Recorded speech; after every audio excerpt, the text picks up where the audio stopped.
Hi everyone, Aaron here for Zollotech, and today Apple released a new AirPods firmware update, bringing it to version 8A358 for iOS 26.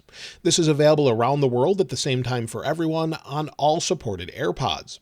And what that means is AirPods Pro 3, those are supported, along with AirPods Pro 2, both Lightning and USB-C, and also AirPods 4 and AirPods 4 with active noise cancellation. Unfortunately, AirPods Max do not get an update, so there's no changes here, at least for now, and they're only available on the AirPods that I just mentioned. Now, I wanted to show you what's new, but first let's take a look at how you can tell if they've been updated and how you can install the update. If you already know how to do that, be sure to check the description below for the chapters so you can jump ahead to what's new. Now, in order to check if they've been updated, just go ahead and grab your AirPods, open them up, go to your phone, go to settings, and once they're connected, you'll see them here. Go into your AirPods settings here, scroll all the way to the bottom, and you'll see the version number. Now, you'll see this version is actually a couple behind at 8A356. The most recent version, like I mentioned earlier, is 8A358. So these need to be updated.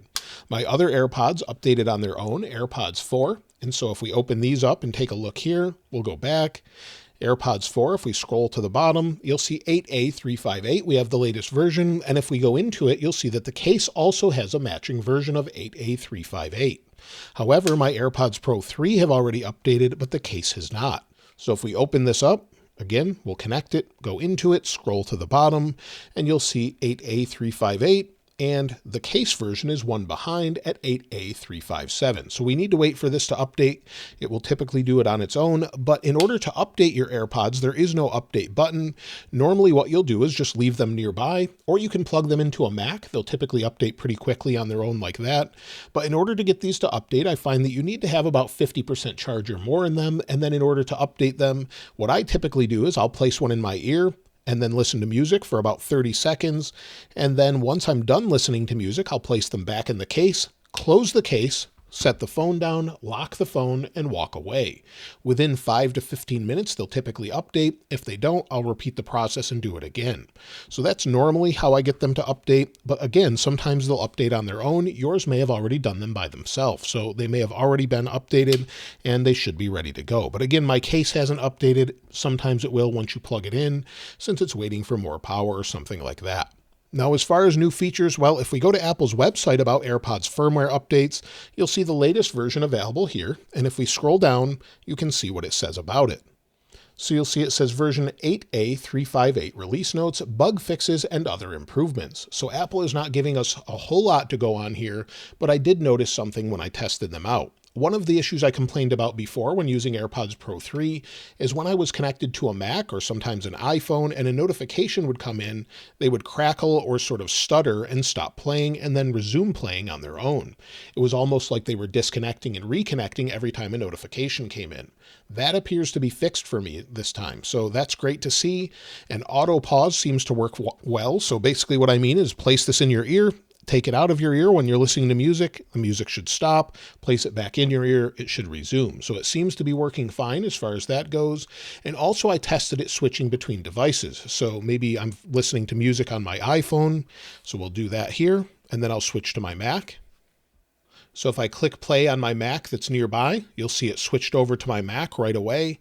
And then if I press play on the iPhone, it should jump right back, and it did. So it's working very well as far as jumping back and forth, handing off between my Mac and my iPhone. So it's working as I would expect. It seems to be working fine. Other people have said that using the button for the camera control here isn't working well for them prior to this update. So I thought we'd show you that on camera as well. So if we go into our settings, what they mean by that is there's a new setting here in iOS 26 for camera remote. So if we press once, we can take a photo. We'll go into our photos here and let me go ahead and press the stem here. So we'll do that. And you'll see it activates right away. It counts down and then wants to take a photo. So that seems to be working just fine. No real issues there for me. And it looks like that's all been resolved. Also, the connectivity in general seems to be improved where it just connects. I'm not having disconnects. It's connecting to devices as you would expect. So no real issues there, at least for me. However, I did find that it had one issue when I was listening to music on my Mac. I would mute the sound and then unmute it, maybe change the volume, and when I unmuted it, it would crackle like it was reconnecting, or maybe the bitrate dropped and then was resuming.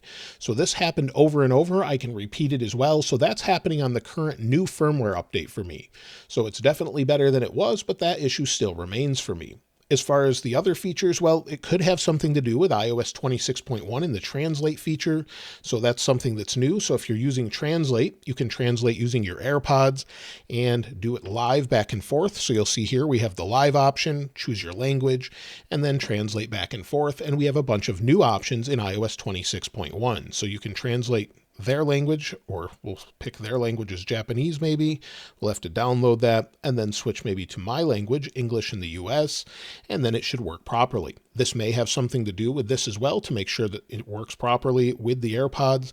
But again, we won't know that until iOS 26.1 is fully released and we see how it works. But overall, it could have something to do with that. But again, Apple has just said improvements and bug fixes, but they did definitely fix some bugs here. As far as audio quality, I did test them and listen to music on the AirPods Pro 3. I really noticed no difference whatsoever. It sounded clear like it always does. I actually really appreciate the sound of these. And as far as anything else, well, they haven't really mentioned. So I checked sound quality. I also listened to some music, like I mentioned, and also checked noise cancellation. It worked very well. I couldn't hear myself type when I was trying out my keyboard, and it was working as you would expect. So I actually have a keyboard right here, and typically what I'll do to test this is I can use AirPods Pro 2, type on the keyboard, then put in AirPods Pro 3, type on the keyboard, see what it's like with noise cancellation. I couldn't hear a thing. So they're working really well. Of course, you do need a good seal in your ear. Now, there is another issue that could be resolved, but I didn't personally experience it, so I wasn't able to test it. But basically what that was is if you were doing a hearing test, sometimes it would tell you to clean the AirPods, or maybe it would just tell you to clean AirPods Pro 3, and it wouldn't actually work for you, even though they looked like they were brand new. Some people were getting a message here where it says clean AirPods Pro to improve audio performance. Or again, like I said, they were doing a hearing test and it just wouldn't allow it because it kept telling them to clean their AirPods. So hopefully this resolves that issue. We don't know if it does. It will probably take a few days to figure that out. But if you had that issue and you've installed the update, I'd love to hear from you in the comments below if it's been resolved. As far as anything else, well, I would love for Apple to update their release notes and tell us specifically what's fixed. That would be very helpful, so we not only would know that it's fixed, but also that we could provide feedback and tell them, hey, you said it was fixed, but I'm still having issues here or there. So this would be something I would love to see their documentation improve here, where they did with the initial release for iOS 26, talking about what they've added, live translation, and more. Again, we need more of that here with bug fixes and the other improvements. I think it would be great for not only us knowing what's fixed, but also helpful for Apple to know whether or not it's actually resolved for the millions of users they're actually supporting here. But let me know your experience with the latest firmware update on your AirPods, what version you're using. If you have that clean your AirPods message, I'd love to hear from you as well. And let me know what version of iOS you're running as well. I'll link this wallpaper in the description like I normally do. And if you haven't subscribed already, please subscribe. And if you enjoyed the video, please give it a like. As always, thanks for watching. This is Aaron. I'll see you next time.